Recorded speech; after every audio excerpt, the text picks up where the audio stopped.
And 5, 4, 3. And we are back, folks, here on the Michigan Insider Sports Talk 1050 WTKA, online at WTK.com. Sam Webb, Mr. Ira Weintraub on the other side, and it is time to get into some MGoBlog Roundtable with a special guest. Before we introduce the special guest, we need to introduce the Roundtable crew as we preview, prepare for, get ready for Michigan to compete in the Frozen Four, an opportunity to play for the whole damn thing.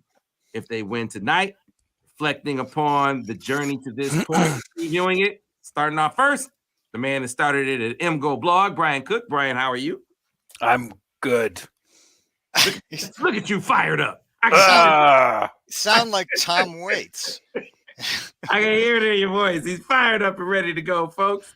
Of course, his number two, his colonel, his second in command, none other than Seth Fisher. Seth, how you doing?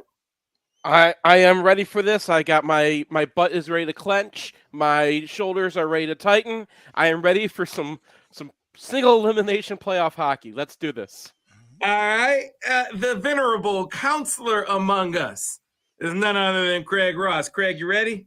I'm ready. Shockingly, I am still alive, although perhaps not according to my wife. All right. Sorry about that. I had a little audio because I was getting a camera ready for our special guest. You might have to sit it up on here, Bakes. You're a pro. You'll figure it out. And I did say his name. John Bacon just popped up. He just popped up. He just showed up and said, "Hey, I want to be in the building too. It's a hockey kind of day. Why not John Bacon show up as well?" So, Bakes, how you doing, man? I'm doing shockingly well. Thank you for that intro, Greg. And yes, I'm invading the best hour you have all week long. This is the kind of stuff, by the way, that screws me up. When I drop my kid off, I get an hour, and I'm there. We don't have a driveway. That's the kind of house I have, but 1893 built. So great place to store your horse, no place to store your car. But I'm listening to you guys for like an hour on the curb right there. So here I am. Figured drop my kid off. I was supposed to go work out. Didn't somehow. I got a 10 o'clock appointment at the car dealership about a quarter mile from here. How am I going to kill an hour? Well, well, hey, let me just say for Brian and for Seth and for Craig. So can you do better than the Frozen Four, John U. Bacon? I mean, can Brandon Norado do any better than this? I'm just jumping in because I know that's what they all want to say. The round table is breaking me down. I will say this on the record. If they win the Frozen Four, you got to interview them. You got to interview Norado, I think. Am I wrong? Am I too far out there? My pro Norado stance? Well, in John's defense, he wasn't the only one taking the position he took. And some of those people were good hockey people. Alex Drain, I think, who knows hockey, was sort of at the same spot John was at in terms of, be careful, go slowly, do a national search, blah, blah. So it wasn't just John. It was other people who know hockey who were in. Well, I don't want to spot. speak for Alex, but I think his position was we were like halfway through the season, we're like pull the tag, and he was more like, well, let's just see what happens. And I think by the time that they win the Big Ten, they make the tournament, he was ready to see it happen. So I don't think he was advocating for a national search, but he is a 84-year-old in a 22-year-old's body. That's for sure. That's for sure. He advocates for caution. Yeah. So, I put this question to Bakes yesterday. We will get into a full-scale preview, but and I put it to Spath as well. You guys are hockey aficionados, right? Measure for me, Brandon Norado's like it's. I don't want the broad stroke, like, hey, adversity to begin the season, and he coached them through it, and they're in the Frozen Four. His imprint on this team, if you had to put a finger on it, what would you say is the thing, or are the things that define him as a coach and that help make this team successful this year, starting with you, Brian? Well, there's two things. One thing is you have the incident with Holtz.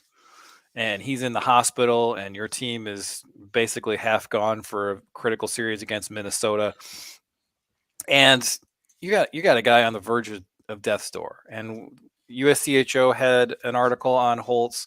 Jeshvina, I think Shaw had one for College Hockey News recently, and the way that pretty much anyone quoted any of these stories talks about Norado, it just feels like the exact kind of thing you would want your head coach to do in that kind of time. And I'm not, saying that someone else wouldn't have done the same thing, but what I am saying is that seemed like a real galvanizing moment for these players to say, okay, this is our guy. This is what we're going to ride or die for this guy. And the second thing is that halfway through the season, he breaks up the most successful line in college hockey. Like, he has Adam Fantilli, Sam Miscavige, and Duke as his top line. And after the break, he's like, all right, we're going to see what we can get out of these other guys. So he moves up Gavin Brindley to the top line. He moves up Rucker McGorty to the top line, and he lets Sam Miscavige just kind of run his own stuff. And you see Brindley explode after that. You see Rucker explode after that. And there's not a whole lot of drop off from Sam Miscavige because he can drive play as well. So the ability to see that he had two different guys on the same line that could drive play and didn't need to be together really took Michigan from a team that had one really good line and then a couple of guys scratching it together to first a team with two really good lines that you had to deal with. And then when Frank Nazar comes back, well, then your third liners are going up against a top half of the first round draft pick. So I think, in terms of emotion, like, I think he's really got him. And then he made a really crafty hockey decision halfway through the season. Craig? The thing I liked, one is something that I think John pointed out the other day, is how Norado just tends to stay calm. He doesn't get worked up. And I like that about him, especially given the fact that Michigan led the country and the world in penalty minutes this year. He tended to stay calm through that. And he seems to have his players. And my impression is the players like him. He likes the players. The other thing that I like is his focus on analytics. He's very clear. I mean, he hired an analytics guy, and I like that. And the other thing is his response to the penalties late in the year was, let's play women's hockey. Let's just not check. And if you watch him, and that's what's happened in the last party, and it's worked. It's absolutely worked for them, because the last few games they've not been in the penalty box, and they don't have to be on the penalty kill, the one weakness on this team, and it's worked. And you can't look at their games and not see that that's what's happened. By the way, I'm a big supporter of women's hockey. I love women's hockey. Yeah, and someone out there with a lot of money should support a women's hockey program. I was thinking the same thing. We should be specific. We should state that, for the record, that women's hockey is no check. This is not a shot at women, but it's no. The Right. The games are different. The games are different, but not worse. The rules are different. The rules. Your point is the rules are different. The rules are different. Yes. Okay. I didn't know that. So yes, the rules are different. I had no idea. I saw a little panic dawning on Sam's face, so I was like, okay, we gotta get this out there. What are you doing to me, Craig? John Bacon shows up and just corrupts the whole damn show. This is John's fault. But all right, Seth. So the thing that you point to, and you're like, that's Brandon Norado. I love how we have this whole segment. It's like us trying to sell this to John Bacon finally. Like, John, you're gonna like this guy. He answered the same question. He answered the same question yesterday. I'm getting your perspective on it. Yeah. No, we have. I mean, when he was, he actually had some time in the NHL, so he knows how the game is played in the NHL, which has changed dramatically in the last 5-8 years. And analytics has been part of that. He's got an analytics guy. And he's bringing that to Michigan. And when the hockey people start talking about Michigan and what they're doing, they keep mentioning how, like, oh, this is some really NHL stuff, which is what you want this program to be, right? We're not going to be the program that gets 25-year-olds and throws them out there. We're going to be the program that's getting future NHLers who want to know how to play in the NHL. And it emphasizes skill. It gives these guys an opportunity to do it. And I think that's part of the reason why they're having that success. And the other thing that I really liked is anytime they play a team, the next time they play that team, they've improved. I wouldn't say like they got them every single time, but you go through the history of the Ohio State series this year, where like the beginning of the season they didn't know what they're just getting wrecked. Ohio State's got this pressure system. They're attacking them, and they're getting just stuck in their own zone. They can't get the puck out. And then at the end of the season, they're using that against Ohio State. They're playing their own game at them. And then they went and did the same thing to Minnesota. Like that game at Minnesota on the big ice, the Right. last thing you would expect is somebody to come and actually attack Minnesota and actually pressure them. And the last people to expect that were also Minnesota. And I think they caught them on their heels. They're not prepared for that kind of attack. They're like, who would even dare to do this to us? These are some of the best defensemen college hockey has seen in a long time. If you want to like look at like, great defensive groups, the age, the skill that Minnesota has, no one would want to mess with those guys. And Michigan's like, we'll mess with those guys. And they weren't ready for it. They got punched in the mouth. They didn't know what to do.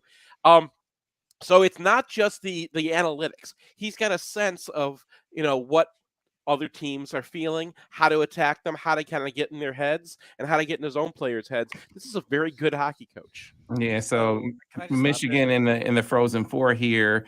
This matchup with Quinnipiac, clear favorite, right? But we just had Beth Plocky on and her team, an amazing team this year, and they fell just short. So yeah, look, any given night you can be beat. So this is what I want you guys to do for me. I know Michigan is favored, but tell me what make me scared. Huh. What should we fear about Quinnipiac, Bakes? What do you look at and you say that concerns me? They're like Seth was saying, hockey's in two tiers, basically. There's the Minnesotas and the Michigans that get the 17, 18-year-old, 19-year-old phenoms that you'll get a year or two out of. They're going to go to the NHL, the Hugheses, of course, the Fantillis and whatnot. And there's the other group, Quinnipiacs, Union College that won a national title. Yale won a national title. They went with 25-year-olds, as Seth also alluded to. The guys who aren't going to the NHL, they're going to play in the East Coast League if they're lucky. They had 2 years of juniors. They're 24-year-old captains. They're mature. That's Quinnipiac.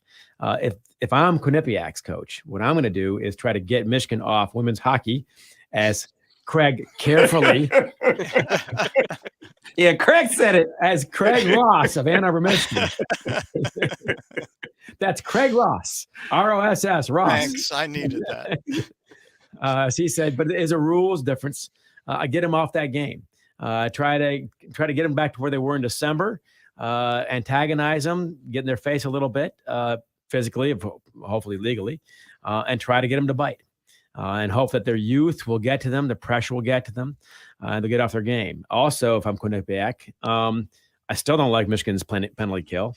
I was in Montreal, by the way, Tuesday night, watching the game with Yvonne Cornway. How about that one, Craig Ross? All you other young kids have no idea who that is, but Craig does. He's an incredible player. One One of the great players of all time. Yeah, so we were watching the game together, and he goes, "John, I hate their penalty kill. Watch this. They sit there and watch. That's what Michigan does, which I hate. Attack, which is what they did against Minnesota in the 5-on-5, as Seth pointed out. But anyway, so if I'm Quinnipiac, get Michigan antagonized, get him in the box, and the penalty kill is just not that good.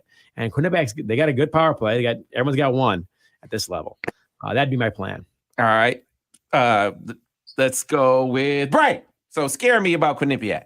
Well, it's pretty easy. Is that they got a 1-0 lead against Ohio State and they quit playing. Right? Like it was shots in the first period were 9-8. Quinnipiac's up 1-0. Shots in the second period are 15-3. And there's no forecheck, there's no nothing. It's just 5 guys lined up across the blue line. Mm-hmm. They're just not even trying anymore. And if you remember Ryan Miller and Michigan State, is the same thing. So in terms of the kind of team that is built to shut down a much superior team in terms of NHL talent, Quinnipiac is it. This is the 4 corners of hockey, basically. Yeah. So this is, in the ECAC, they're dominant. They're excellent offensively. They just crushed that league. And once they played a Big Ten team and not one of the more talented Big Ten teams, it felt like they decided that they weren't going to try to skate with Ohio State. And Ohio State's a talented team. Ohio State, and I have a ton of respect for what they've been able to do. But I think Michigan's on another level there, and they're particularly on another level. I'm not trying to scare you at this point. but I asked you to do that. So. Yeah, well, but one thing that Ohio State is not great at is generating good offensive looks from inside the zone. And Michigan is, because they have defensemen who can activate. They have Fantilli, who's excellent on the boards. They have that ability. And I think that, if Quinnipiac gets out to a lead, they're going to go into a shell. And Michigan needs to be very careful about shooting the puck into defensemen, giving up odd man rushes. But I just don't feel like you can go into a shell against Michigan like they did against Ohio State and expect to come out on top. Seth. I mean, Brian nailed it. They're, in college hockey, a puck can go in off of anything. And a 1-0 lead could become a huge deal. You end up having to push like crazy. You have to use up all your energy trying to get back. And it's really hard to do it against these guys. And they're not devoid of skill. As Brian mentioned, they absolutely destroyed their league. Now, it's not a great league, but you're not talking about just some nobodies who came out of there because someone had to. The lead line, Jacob Quillian, Colin Graff, and Zach Lipkin, are one of the best lines in hockey, right? Or at least in college hockey right now. And the possibility that they're going to score early is high. They're a very good line, right? And they're really good on the return. And Michigan, we've seen how many times we've seen this. Michigan gets down there, they get some chances, puck goes off the off the pipe, and it creates a 2-on-1 on the other way. And that happens. They give up a goal. Normally, Michigan's keep the process, right? Even against Minnesota, you can just keep at it, and you're going to come out ahead eventually because they're really good at just sticking to their game. But you do that against Quinnipiac, it's going to change the whole outlook of the game.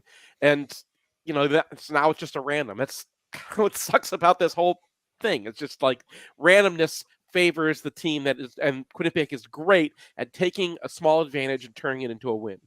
Craig Ross? Yeah, a few things. One is Quinnipiac has given up 1.5 goals per game this year, which is the best in college hockey. They also have the greatest goal differential, 94 goals over the year, which is by far, I think, number one. I think Minnesota's 2. That's the tough stuff. Also, they have a very good defenseman, or at least at this level, who's 24, 25 years old. I think his name is Metza, something like that. He's played 175 college games. So you're dealing with some very experienced guys, aside from the skill they have on the first line. On the other hand, Quinnipiac played the number 42 schedule on the season. There's 62 teams, and their schedule was number 42. Michigan was number 2, and we did beat them last year in pretty similar teams, I would say, in the round of 8, I think, and or maybe the 16th. And they did play. We have a common opponent in Colgate, and they beat Colgate 3-2 at home. They suck. They lost 2-3 to Colgate on the road, and then I think they lost again to Colgate 2-1 in double overtime. I'm not sure where that one was played. And so how did Michigan do in that game again, Craig? I can't remember. I think it was 11-1. Now the transitive stuff, doesn't really work, but Michigan was a lot better team than Colgate, and Colgate was about the same, let's say, as Quinnipiac. And so wait. Go ahead. They also have a season sweep of Harvard 4-1 and 3-0. Okay. So that's not the only common opponent. Okay. And we split with Harvard, is that right? We took 3 out of 4 old-timey points. Okay. All right. So there's that. All right. Well, I'm not scared. So it doesn't scare me. I have respect. There's a difference. I have respect for this opponent, but it feels like Michigan should win it. The overwhelming talent advantage here, which leads me to one more question before I ask you, assuming Michigan advances, who would you rather face? You already answered this, Bakes. Who would you rather face, BU or Minnesota? But guys, so Adam Fantilli is not the Big Ten Player of the Year. How does that happen, right? You think he'll win the Hobey? You think he'll win the He's Hobey? not a senior. I think he's going to win the Hobey. You never know. I mean, they've made some incredibly bad decisions with the Hobey in the past. Hockey can get a little old guy-y. No offense to old guys on this podcast. Hey. That's John Bacon. I said guys. I said old guys. Plural. I got your message. I got the point, Seth. Well, yeah, but I mean that's Craig if you're Ross looking at the told best he player in remembers college the hockey. Butonic play. If you're looking at for the best player in college hockey, there's no question. But there are other really, really, really great players this year to consider. So it's not like they could give it to someone who's undeserving. Like all three of the final guys are great players. Well, the other two finalists are both Minnesota players. Yeah. So I kind of feel like that's an indication that they split some of that vote. And I would be shocked if it wasn't Fantilli at this point. Like Yeah. So you're not the Big Ten Player of the Year. That's delicious. That's delicious. Well, so I think the reason for that is that each team is only allowed to nominate one player. So I think Michigan nominated Luke Hughes. That's what I think. Okay. All right. Craig, you agree? Hobey Baker for Adam Yeah, Fantilli? I think it's certainly more likely than not that he'll win the Hobey Baker. All right. And no one nationally is going to complain about that because it's logical. It's supported by data. And 3, you want to get rid of him. If he wins the Hobey Baker, he ain't coming back. Right? See ya. Yeah. All right. So Bakes, refresh my memory. BU, Minnesota. You said you'd rather face Minnesota? Yeah. First of all, hats off to the roundtable. Hockey is the only sport that I would dare claim that I think I know more than these guys. Football, basketball, the way UFR, I can't compete with that. I think they would challenge you. No, but you're a coach. You're Coach Bacon. They brought the stuff today. No They question did. about They it. did. So that was very impressive They breakdown. No, I want look at this point. It's psychological. BU versus Minnesota. You play Minnesota a bunch of times. You play them on their rink, and the big sheet, as these guys pointed out, you punch them in the face and all this stuff. There's no fear at this point. That'll be a hell of a game. That might be one of the best college games you'll ever see, I think. If it's any indication from the Big Ten title game. BU, man, I'm going on my history. The Terrier curse, it goes back to the 1940s. When Michigan is supposed to win, they don't. And the reason usually is BU. When they're not supposed to win, they do. This might be one of those years, kind of. And plus, BU is just a less well-known phenomenon.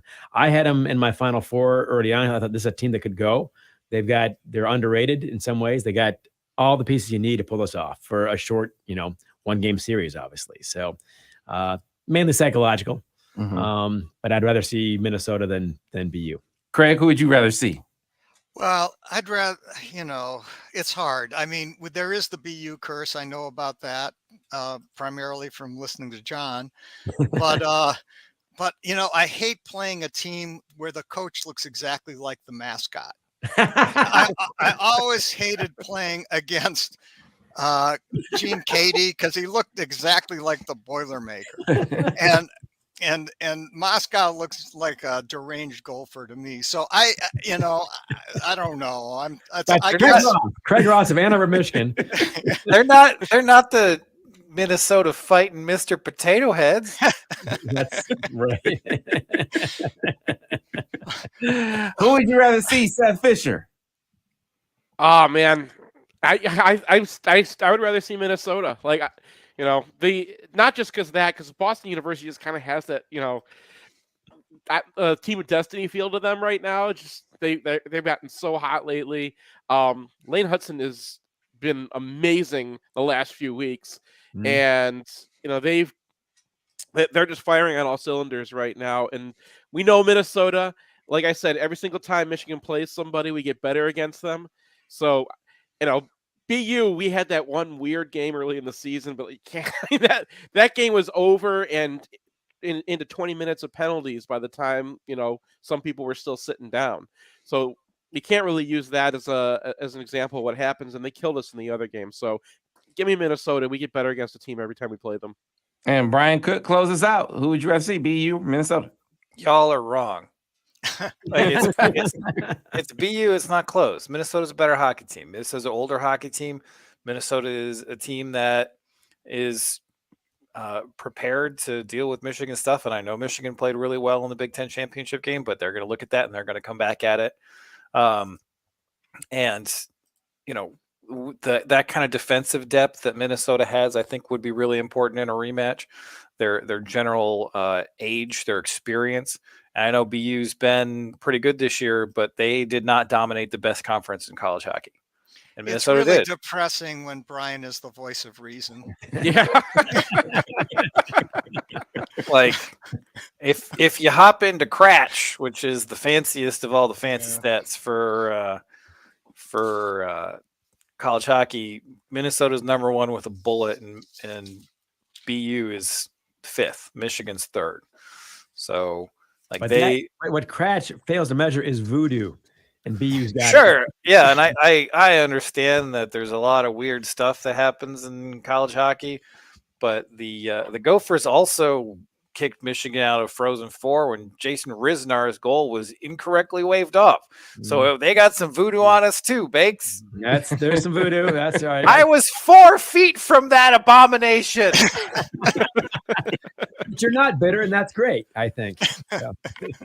All right. So listen, we need to get to a break, and we'll use that as a hard sort of transition into Michigan football coming off the spring game, and how you guys, any spring game observations. Then, of course, the basketball news, where it's like, who's going to be on this team next year? So we will get to that on the other side. More MGoBlog Roundtable plus John Bacon on the other side here on the Michigan Insider on Sports Talk 1050 WTK. The Ticket. Clear on the radio. So Mark Carmen had a message for you. I guess you're supposed to call him. He says, look at the screen. It's on the screen. Bakes the message. I put that message up earlier. Sure. Said, call him. John F. Bacon. What the F before? Let's no. Fun. Could be fun. Yeah, Brian, why do these hockey memories sit so tight? Like, I remember being in the arena in '97. So that's why BU has these, flashes for me. Yeah. Well, I don't know. It's the most terrifying that you'll ever be looking at a sport. That's true. Pretty much. Because the goals are so random. Like with a touch, I mean, unless it's like a pick six and those things stick out really harshly. In football, you have like a whole drive to prepare for the score, Like, right? And even soccer, it feels like one team's pushing at the other one, and before they kind of break through. Michigan was beat Colgate 11-1. They set a record for the most goals scored in a tourney game since 1961. And I was nervous for half of that game. Because it was close for half of the game. But actually, I know, but that's the way it works. I was talking to my wife, who's tired of hearing me say this stuff. The worst kind of game when you're coaching is when you're beating the hell out of somebody and you're not scoring. That is a horrible place for a coach to be. You're up 1-0, you're out shooting them 15-5. So you know that sooner or later it's got to flip. And and your goal is cold down there, and one crappy shot can go in. That was the Penn State game, right? They were whipping their ass. Exactly. And they were. There's another Norado point though that I wanted to make, is that Penn State game, when you're in that situation as a coach, and Bacon, maybe you can answer this, like what, and you're killing them, but the score is not the same. It's so easy to say, okay, we got to change something, or we got to push harder. Right. Yeah. They did not panic at all. Michigan kept playing the exact same game, that whole game, all the way into overtime. And finally, one of those shots goes in. But Michigan did not change their game that entire thing. And the fans, we were panicking. Let's do something! Ah! Is that not the moment though where you put your exclamation point on your Hobey Baker award, where you're that guy, where you need a play, that guy made the play to basically stave off elimination? Yeah, he did. But you guys brought up great points about changing the lines early on. That's a big boy move. When you got the best line in college hockey, probably, and breaking that up, that's a big boy move. That's because that one doesn't work. You're an idiot. So that was good. And his general calmness, you guys are winning me over. It only took making the Frozen Four. That's it. That's just that small I'm thing. not entirely there yet. But. Okay, title, you'll be there, right? Hey, here's my question though. If you're Ward Manuel, why do it now and not a week later? Isn't it I better? thought that was fine. I didn't see any issue with the timing of it.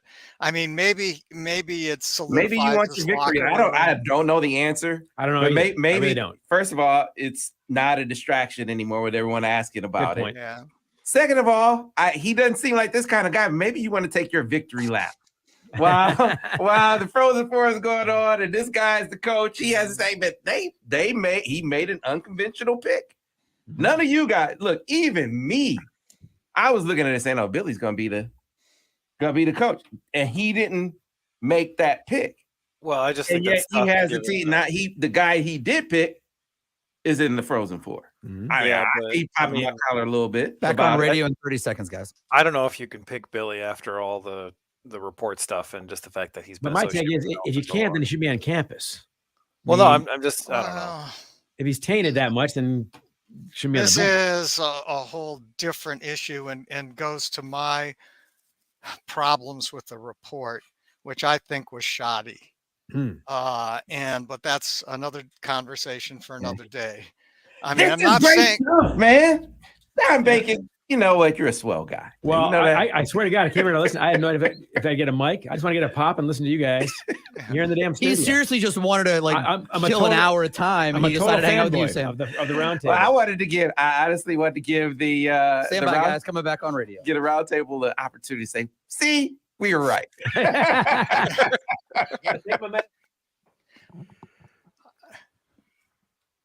Back on radio in 5, 4, 3. And we are back, folks, here on the Michigan Insider Sports Talk 1050 WTKA, online at WTKA.com. Sam Webb, Ira Weintraub on the other side. Of course, the MGoBlog Roundtable Crew, plus John U. Bacon is in the building, taking this roundtable session and giving us the kind of hockey feel that you need to have when the team is competing in the Frozen Four. As we get back to the conversation and transition to football, I want to remind those of you who are in the market for a new vehicle to get on board with Brighton Ford right now. Blowout offer on the Ford F-150. Moving 2022s off with this great offer of $394 a month with just $3,500 down. And guess what? That's not the only great deal going on over at Brighton Ford. Get into the 2023 Ford Bronco Sport Big Ben, $367 a month with $3,500 down for those and other great deals. Get on board with Brighton Ford by going to BrightonFord.com. Call 1-800-NEW-FORD or make it out to the lot at 8240 West Grand River Avenue in Brighton, Michigan. So, fellas, you've been doing this for a while. You know, seasons are not made in the spring. You don't win a championship in April, which is why you can have basically all your stars out and it still be an exciting and optimistic time. Even with the stars out, you could just sense talking to the coaches and players, they were really, really enthused by what they saw in spring ball. We saw a fraction of it in the spring game. I wonder what your biggest takeaways were. Let's start reverse order with you, Craig Ross. Biggest takeaways from Michigan's spring football game. well, the biggest takeaway for me is I've come away from 1 million springs with a lot of questions. And this spring, I didn't have a whole lot. I mean, there's depth. Every position looks pretty good or better.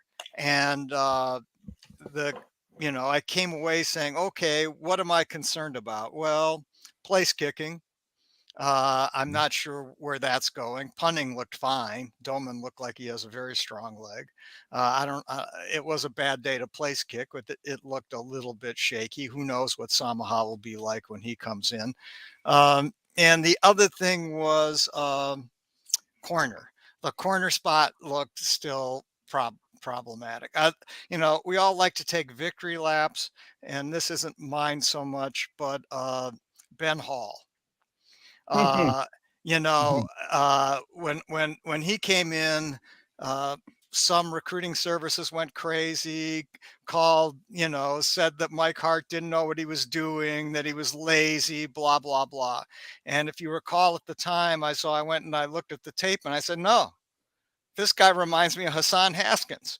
And Mike Exactly Hart, who Mike compared him to, by the way. yeah. And it's to me, at least, there, regardless of what happens in Ben Hall's career, I think you can see at least that Mike Hart wasn't crazy. He wasn't, lazy.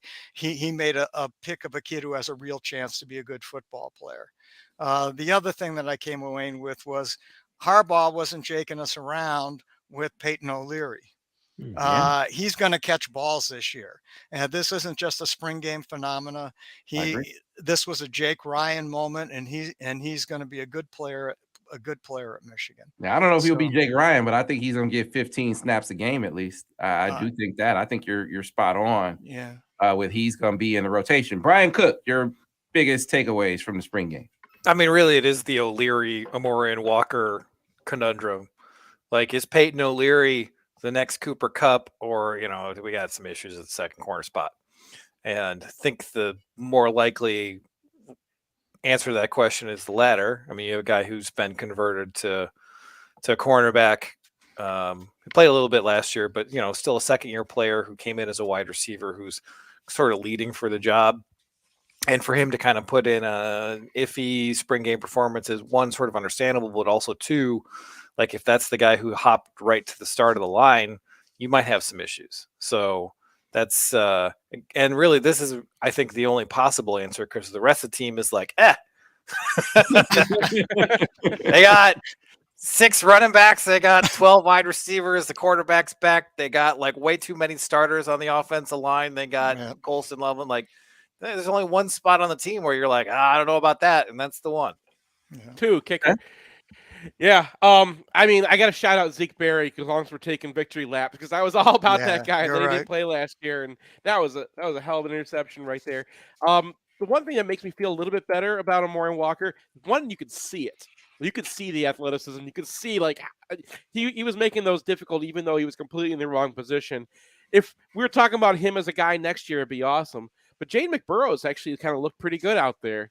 So, I mean, if that's the competition, I know they have him at nickel, but you can kind of move those guys around. And the other guy I wanted to shout out, because I've been really harsh on him, is Jalen Harrell. That I was doing the TCU write-up at the same time, because it took me 4 months to get through that horrific thing. But there were some major issues all last year in Harrell's game, and those exact issues, he was the exact opposite in the spring game. He was turning the corner much better. His footwork was way better on his pass rush, and he wasn't screwing up zone reads. You saw they ran a whole bunch of those zone reads, and Michigan last year against TCU were messing those up. They're both going after the quarterback like it's 1999. They've never seen this play before. And Harrell fixed that. He got that cleaned up. It's not a hard thing to clean up, but if he turns into a very positive player, because the coaches are going to want him on the field, that makes a big difference. Him and Junior Colson were kind of like the 2 spots where Michigan's defense really would kind of break down. We didn't get to see Colson, but I kind of trust Partridge there. So clean those up, and they got a really good D. Seth, do you think number 5 and Brian is a real pass rusher? I mean, does he help? Stewart? Yeah. I mean, I thought so, but I just wondered. Yeah, I thought he and Derek Moore look good. And Derek Moore, I mean, like, those guys, like Josiah Stewart in particular, has a track record. Like, his counting numbers fell off last year, but he was still like a 90+ guy to PFF in terms of their rankings. And that's one place where I do put a lot of credence into that, because it's pretty easy to be like, okay, you won a pass rush there. So I think that his grade's probably going to drop back because of the increase in level of competition, but he is getting older. He is getting better. So if that's an 85 next year, I mean, that's a huge win.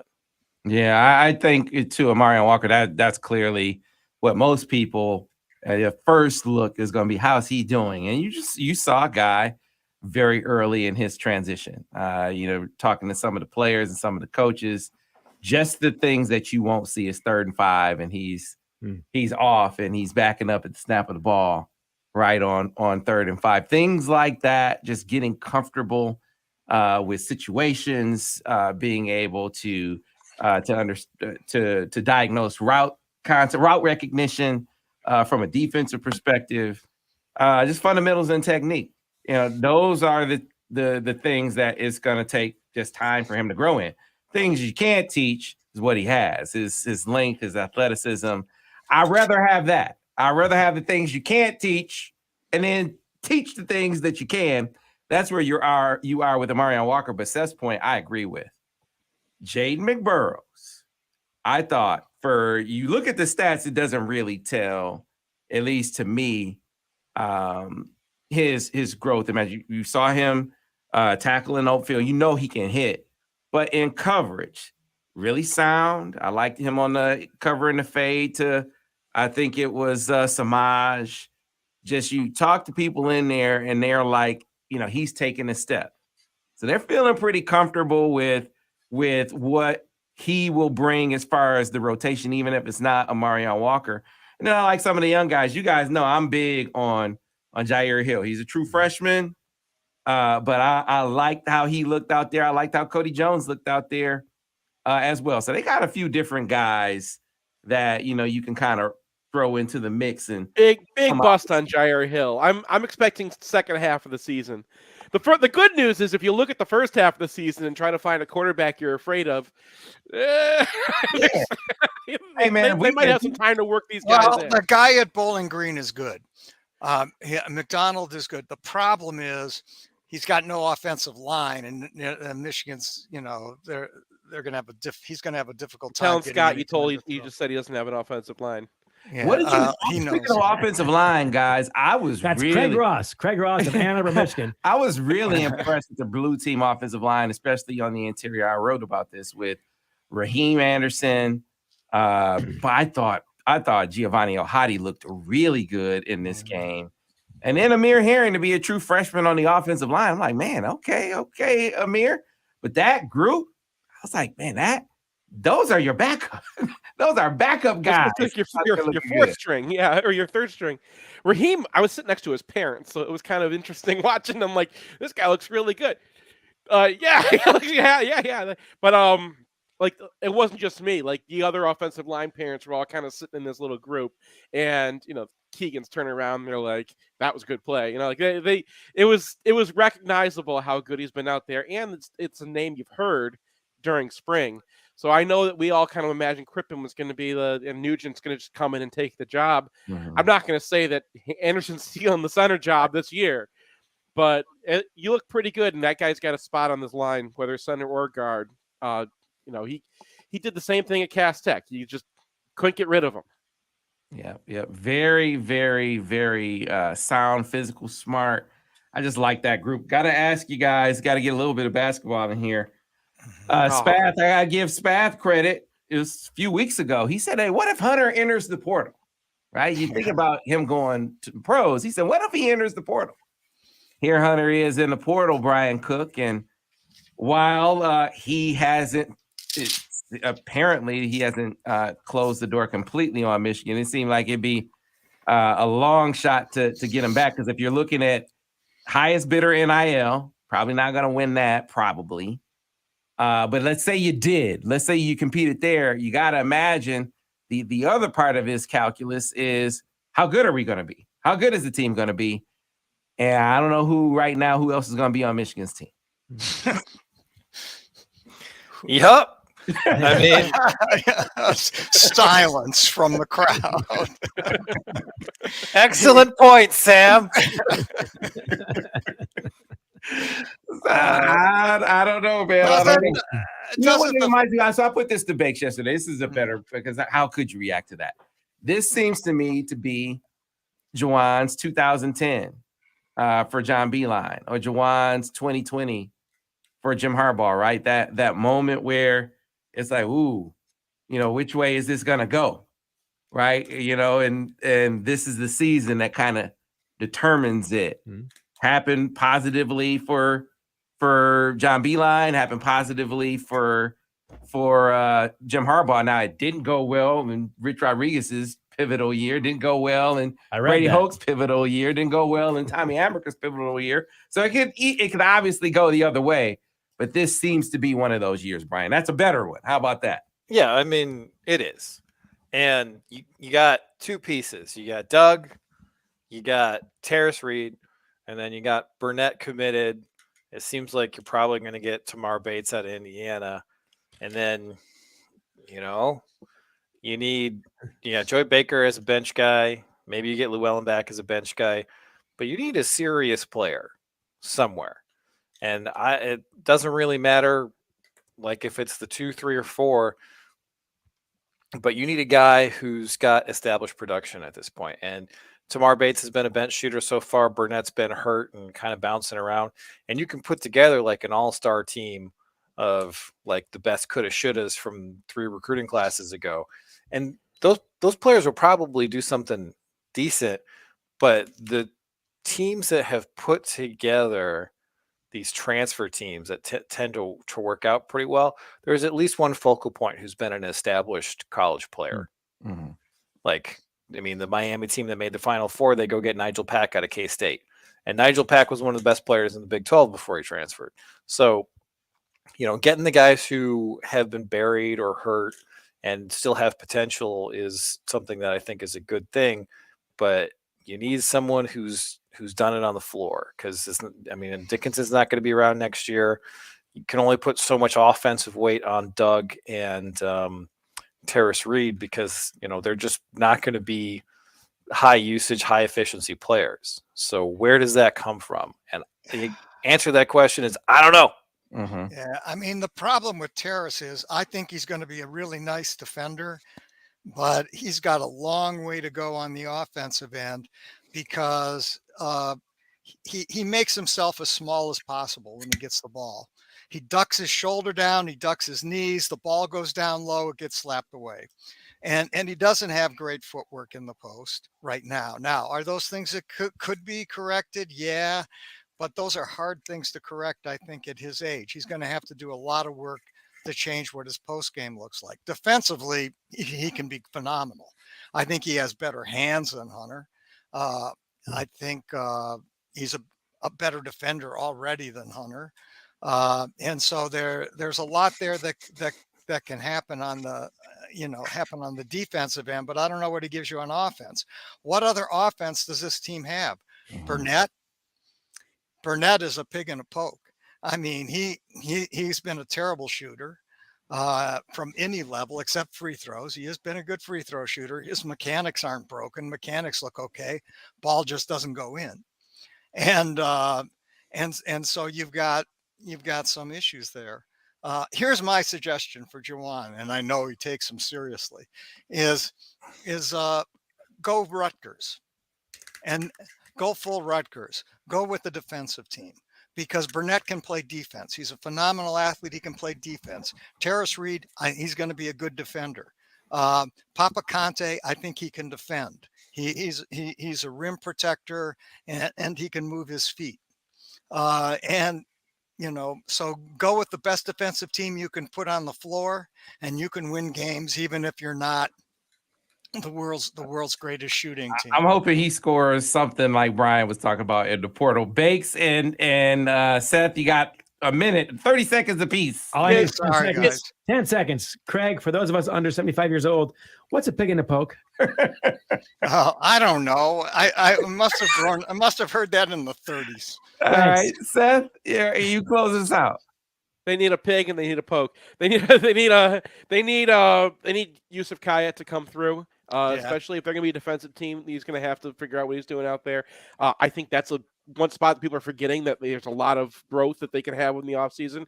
And centers are like offensive linemen, right? Like, we forget because Hunter Dickinson came in like a 25-year-old ECAC player that, like, normally centers take a long time to grow. So you're going to get jump from Terrace Reed.